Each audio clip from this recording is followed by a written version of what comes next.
Assalamualaikum warahmatullahi wabarakatuh.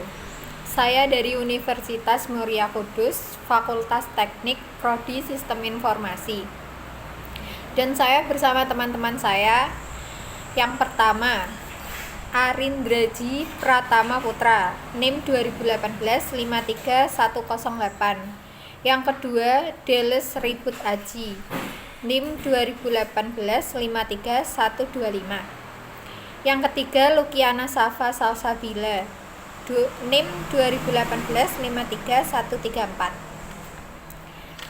Saya dan teman-teman saya mendapatkan tugas untuk membuat sebuah perbandingan dua jurnal yang bertema. Yang pertama, audit sistem informasi pada Rumah Sakit Umum Daerah Banyumas menggunakan framework COVID 4.1. Yang kedua, audit sistem informasi sumber daya manusia pada training center di Jakarta menggunakan framework COVID 4.1. Jurnal yang pertama, audit sistem informasi pada Rumah Sakit Umum Daerah Banyumas menggunakan framework COVID 4.1.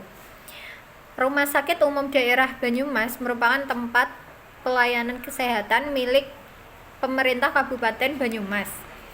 Sesuai dengan peraturan Menteri Komunikasi dan Informatika seperti yang disebut, RSUD Banyumas memerlukan adanya rencana teknologi informasi dan komunikasi yang baik agar kinerja sistem informasi dapat berjalan dengan sesuai perencanaan dan tujuan bisnis rumah sakit, maka dibutuhkan pengukuran atau audit guna mengetahui kematangan kinerja sistem informasi tersebut agar dapat memberikan peranan teknologi informasi yang baik.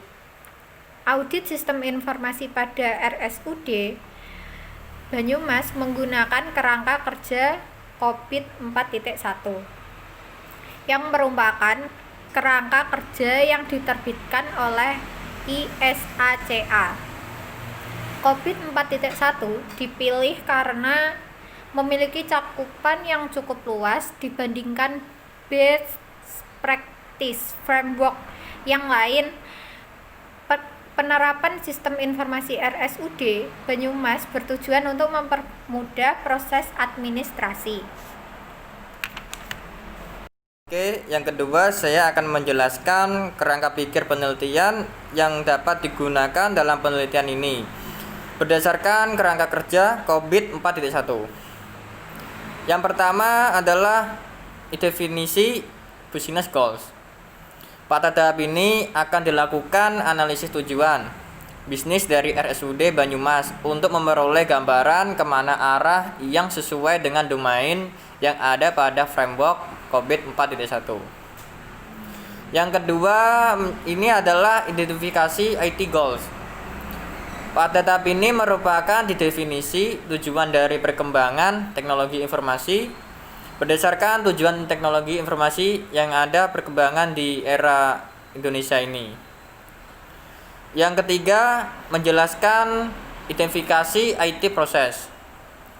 Pada tahap ini akan menjelaskan di definisi proses teknologi informasi yang telah ditentukan pada sebelumnya. Kemudian yang keempat adalah kontrol objektif. Pada tahap ini merupakan bagian dari detail proses teknologi informasi di mana tidak semua kontrol objektif akan dipakai dalam proses teknologi informasi yang pernah ada di era global ini. Yang kelima, ini adalah yang terakhir, perhitungan tingkat kematangan. Pada tahap ini merupakan tahap yang kelima dari penelitian ini adalah perhitungan Nature level. Sesuai dengan Nature model berdasarkan kerangka kerja pada COVID 4.1. Baik, selanjutnya adalah saya untuk menerangkan audit sistem informasi sumber daya manusia pada training center di Jakarta menggunakan framework COVID-1. Dengan diperkenalkan COVID-1, kini tujuan audit bukan hanya terbatas pada konsep klasik saja, melainkan kini menjadi efektivitas, efisiensi, kerahasiaan, keterpaduan, ketersediaan, kepatuhan pada kebijakan atau aturan, dan keandalan sistem informasi. Sumber daya manusia. Menurut Sony Sumarsono, sumber daya manusia atau human resources mengandung dua pengertian. Yang pertama adalah usaha kerja atau jasa yang dapat diberikan dalam proses produksi. Pengertian yang kedua adalah sumber daya manusia yang menyangkut manusia yang mampu bekerja untuk memberikan jasa atau usaha kerja tersebut. Kemudian adalah COVID Framework. COVID menyediakan langkah praktis terbaik yang diambil di dalam. Yang kedua adalah COVID Framework. COVID menyediakan langkah-langkah praktis terbaik yang dapat diambil dan lebih difokuskan pada pengendalian. Yang selanjutnya dijelaskan dalam tahap dan framework proses. Manfaat dari langkah praktis terbaik yang dapat diambil tersebut antara lain membantu mengoptimalkan investasi, menjamin pengiriman servis. Ya wis bar ngono tok aja. Yang ketiga teori COVID 4.1 yang relevan dengan sumber daya manusia. Yang pertama P01 Define the Strategic Plan. IT dan stakeholder bertanggung jawab untuk memastikan bahwa portofolio proyek dan layanan akan menghasilkan nilai yang optimal. Yang kedua P03 Determine Technological Direction. Harus ada rencana untuk membuat sebuah infrastruktur teknologi yang menetapkan dan mengelola harapan yang jelas dan realistis. Baik, saya akan melanjutkan presentasi tentang P06 Communicate Management Aims and Direction, yaitu sebuah program komunikasi dilaksanakan secara terus-menerus untuk menyuarakan misi, tujuan layanan, kebijakan dan prosedur, serta didukung dan disetujui oleh manajemen. P07 Manage Human Resource. Hal ini dicapai dengan mengikuti praktek-praktek yang telah ditetapkan dan disepakati yang mendukung perekrutan, pelatihan, evaluasi kinerja, mempromosikan dan mengakhiri.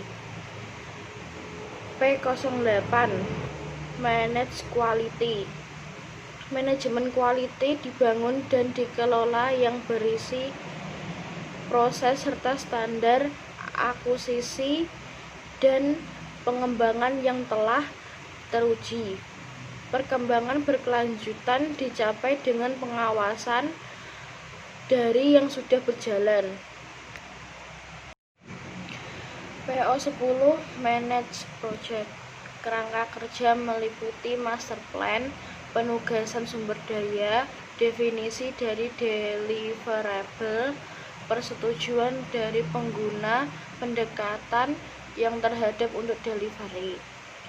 QA, rencana pengujian formal, pengujian dan peninjauan pasca implementasi setelah instalasi untuk menjamin manajemen resiko proyek dan value delivery ke bisnis.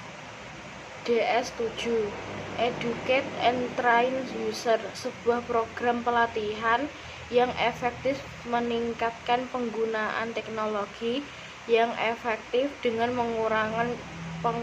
mengurangi kesalahan pengguna, meningkatkan produktivitas dan meningkatkan kepatuhan dengan kontrol kunci, seperti kebijakan keamanan pengguna. DS10 Manage Problem. Proses manajemen data juga meliputi pembangunan prosedur secara efektif untuk mengelola perpustakaan media, backup dan recovery dari data, dan pembuangan media yang layak. Manajemen data yang efektif membantu menjamin kualitas. Selanjutnya adalah Generic Maturity Model. 1. Non-existent. Non-existent adalah tidak ada sama sekali proses yang terlihat. Kedua, inisial atau ad hoc. Ada bukti bahwa perusahaan telah menyadari ada masalah yang ada dan harus dikaji, namun belum ada standarisasi. Ketiga, repeatable but intuitive. proses telah dikembangkan pada tahap di mana prosedur yang mirip telah diikuti oleh bermacam-macam orang yang melaksanakan tugas ini. Selanjutnya adalah define process. Prosedur telah terstandarisasi dan terdokumentasi dan komunikasi lewat training. Manage and measurable. Manajemen memantau dan mengukur kesesuaian dengan prosedur dan mengambil tindakan di mana proses terlihat tidak berjalan efektif. Optimis. Proses telah dirancang sampai tingkat pelaksanaan yang baik berdasarkan hasil dari pengembangan berkelanjutan dan maturity modeling dengan perusahaan lain. Saya akan membacakan tentang jurnal yang sudah dibandingkan.